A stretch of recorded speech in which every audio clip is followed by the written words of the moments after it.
ઘણી બધી વાર એવું કહેવામાં આવે છે વિશ્વિતભાઈ કે માણસને જે 10 રોગ થતા હોય છે ધારો કે, તો એમાંથી 9 રોગ પેટને કારણે થાય છે. આવી માન્યતા છે, આવી વાયકા છે. ઘણા અંશે આ વાત સાચી છે, નો ડાઉટ. આપણે 10માંથી 8 કે 9 એવો પર્ટિક્યુલર આંકડો ના આપી શકીએ, પરંતુ ઘણા બધા રોગો એવા છે કે જેની કોઈક ને કોઈક રીતે એ પાચન તંત્ર સાથે અથવા તો આપણી ખાનપાનની આદતો સાથે એ જોડાયેલો હોય છે.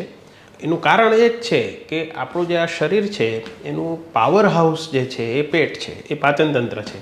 આપણા શરીરમાં જે કંઈ શક્તિ પેદા થાય છે એ ત્યાંથી જ પેદા થાય છે.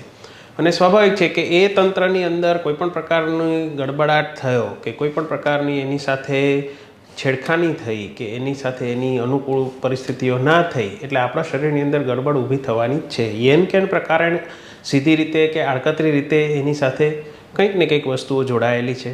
આપણા શરીરના જે બહુ મહત્ત્વના અંગો જે છે કે જેની અંદર પાચન માટેનું પેન્ક્રિયાસ છે અને આપણા શરીરના બહુ જ ઇમ્પોર્ટન્ટ એવા કેમિકલ્સ બનાવનારું લીવર છે, એ પાચન તંત્રનો ભાગ છે.